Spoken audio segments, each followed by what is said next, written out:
There we go. Now you can see me. Amen. I know my son is having a fit. He is going, where is the picture? And so now I am visible. And so you didn't see me doing my new edition steps to start. I may have to come back and finish with that because I was doing my Mr. Telephone man steps. Nevertheless, I am Reverend Dr. Kelcey West. I bring you greetings, amen, from the lab. I bring you greetings, amen, from the studio, amen, where we film the Takeoff Show. And we have been coming to you daily as promised, amen, because now we have the luxury, now we have the opportunity to just have as much fun as we want to have. And so, ladies and gentlemen, the goal on today, again, like I said, we're going to talk about your greatest comeback. Why are we going to do that? Because, again, sometimes people really don't stop. You really don't have a support group to really just say, great job, we're proud of you, keep up the good work. One day at a time is longer than some people might imagine, especially when your one day at a time might be for the rest of your life. I want to give a great big shout out not only to my man Bobby Brown, who I'm dedicating this show to, but also every Tuesday at Nehemiah Ministries, where I pastor, there's a group of ladies that meet. Amen. We have an AA meeting at our church. And I'm just so proud of these ladies. They're not necessarily members of our church, but they are members of our family. And they meet every week. They have roundtable discussion, man. I get to listen to them hold each other accountable. I get to listen to them celebrate the accomplishments of one another. And so that's what today is about, man. I want to first and foremost clap for somebody. If today is a day of you waking up clean, if you went to bed clean, I just want to say good job. I want you to know my prayer is that you are able, amen, to just continue to walk strong and to continue to recover, amen, so that you can continue to be the best you that you desire to be. So listen, this is the Takeoff Show. Y'all know how we get down. So again, I'm going to give you a few jewels, and I got to get out the way because I actually got to get to the church this morning because we have a wonderful evangelism program that's happening today at the church. I currently serve, amen, I'm almost done, but I currently serve as the state president for the Nevada, California Interstate Missionary Baptist Convention. But come September 23rd and 24th, 23rd, I'll give my final address. 24th, we will elect a new president. It has been my humbled honor, amen, to serve as a president, amen, and to have my name listed among some of the other, with all of the other leaders, amen, let me say it that way, who have served in that particular capacity. So today, what does it mean? What does it look like? What does it feel like? So let me just go ahead and share this with you. It is no secret. I believe you can see over my head, you're going to see a picture of me with 5 of the 6 new edition members. Amen. I do not have a picture yet with all 6 members, but I have met all 6 members on different occasions. I've also have a picture here. I've met Brooke Payne a few times, had Ronnie DeVoe sign my albums for me when I got to hang out with him in the radios, in a radio station with my good friend, Mr. Marlon DJ Thump Rice. But Bobby Brown, amen, has always been just somebody who I have mad respect for. I remember on the Heartbreak Tour, I knew something was different about Bobby Brown. He had one solo. The first album did okay for him, but that second album, that Don't Be Cruel album, I knew something was different because they were still young men, but Bobby had grown women going crazy, and he was the opening act, and I was like, oh my God, this is different. They're no longer teen sensations. This brother got grown women standing up and screaming, and he came out in the shiny suit, had the briefcase, had his fedora on, had the cigar in mouth. I said, oh, this brother is on a totally different level.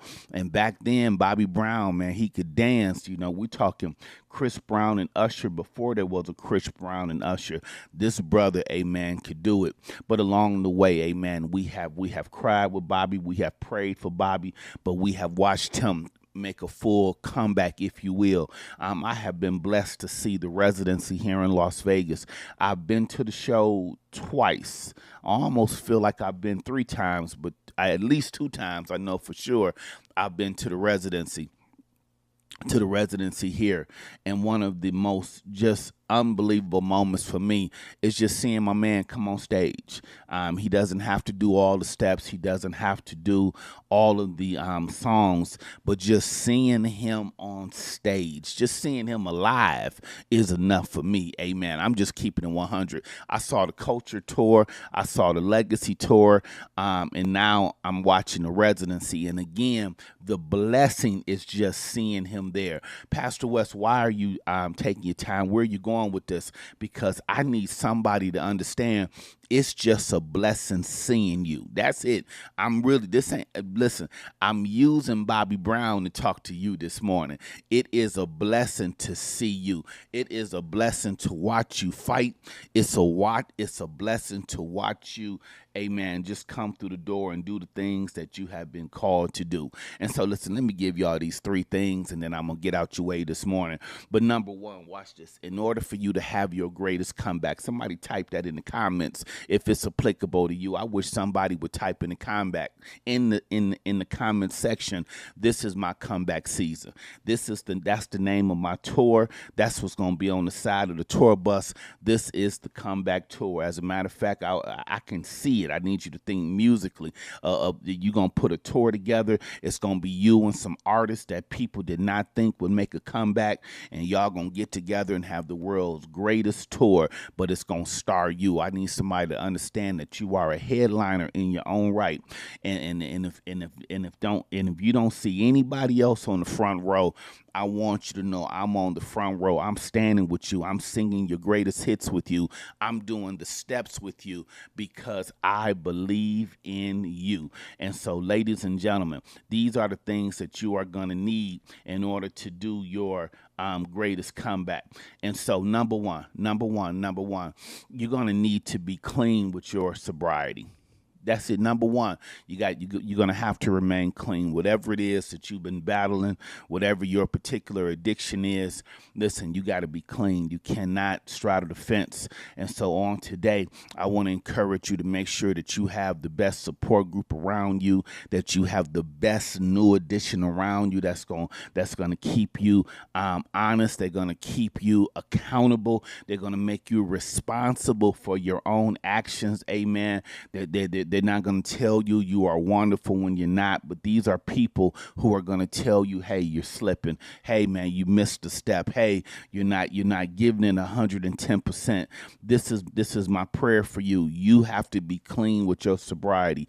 Do not tell people, hey, man, you're clean when you're not. Do not count days that you haven't lived. But I want you on today to just find strength in being able to say it's one day at a time. If this is your first day being clean, I want to celebrate with you. If this is your first day, if you are a parent and this is the first Saturday morning your children get to see a sober you and a better you, I just want you to know I'm proud of you. If this is your first week, your first month, if this is your first year and you are getting a coin or you are receiving whatever it is that's connected to your sobriety, I want you to know I am proud of you. As a matter of fact, I wish you would go put something on your own refrigerator and just declare and decree on this day that I am clean. Amen. You got to be clean with your sobriety. You can't play with it. You can't have a taste of this. You can't have a pinch of that. You can't just dibble or dabble. I'm talking to people who know you got to be 100% clean in your walk, because watch this, it's too much at stake. That's what I need somebody to understand on today. It is just too much at stake.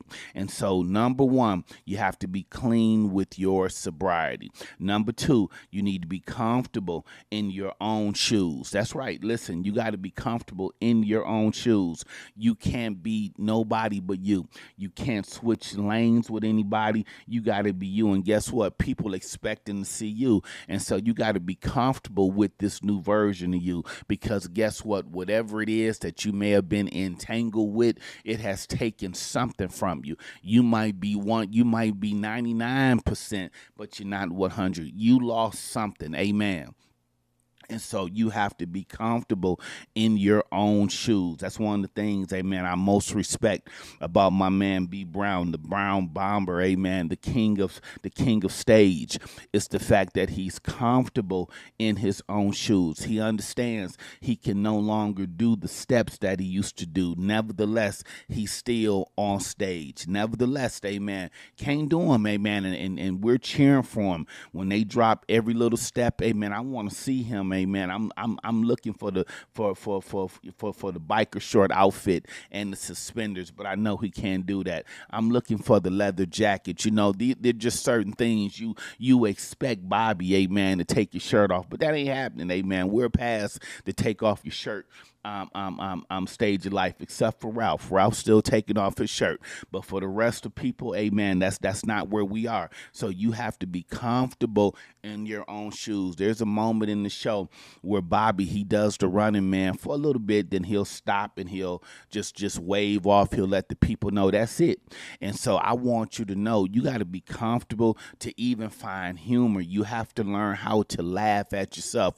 There are some moments, amen, when I go see the Residency, the Culture, the Legacy Tour, where New Edition can now laugh at their pain. They can laugh at the time when Bobby was removed from the group. He'll leave the stage when it's time for them to do Count Me Out, and then he'll come back on stage and he'll make a joke and he'll say, I'm not performing that song because I wasn't in the group when you all performed it. That's when you all kicked me out. They can laugh about it now. Why? Because he's comfortable in his own shoes. Ladies and gentlemen, in order for your comeback to really work, you are going to have to find comfort in your own shoes. That story that you live, that's the story you're going to have to tell.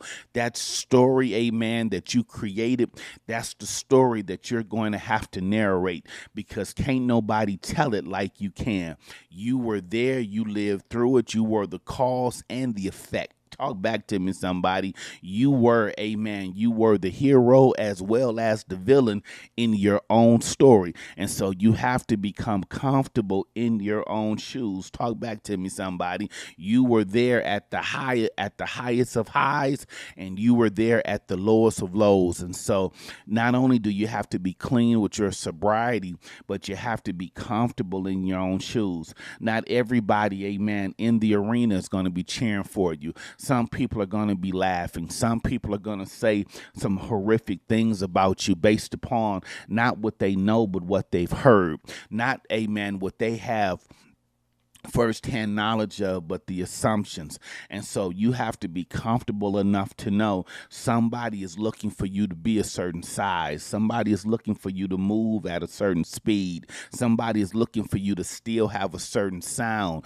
But today is a great day for you to really just open up your mouth and tell somebody what you see is what you get. I'm giving you, come here, Anita Baker, I'm giving you the best that I got. And so I need you to not only like it, but I need you to love it. And guess what? What's cool about it is your real fans, your real friends, they're going to stand and applaud. I'm going to say it again. When I go see New Edition, listen, I'm not expecting Bobby. When I saw him on, that was the Legacy Tour. When he did If It Isn't Love, I said, man, what kudos. But on for the Residency, he's not on stage for that. He doesn't have to do that routine. That's a tough routine. Watch this. For somebody who has had a heart attack or two, for somebody who has had a stroke or two, for somebody who's lost, amen, activity of certain parts of his body, he has gone on record and said, man, my legs just don't move like they used to move. And so for that reason, amen, I'm so grateful he's comfortable in his own shoes. Ladies and gentlemen, it is okay. You need to tell some people, amen, I may not be what I may not be able to move like I used to move, but I'm going to give God glory for the fact I can still move. I'm talking to somebody today. You have to remain comfortable in your own shoes. As a matter of fact, let me just bring that beat back, if y'all don't mind. I'm gonna bring that beat back because I was dark when I did it before. So let me see if I can do it real quick. I don't know how my volumes are. I pray that I'm getting a good blend this morning. If not, my son Kyle gonna fuss at me. So let's do it like this. Let me take some coffee.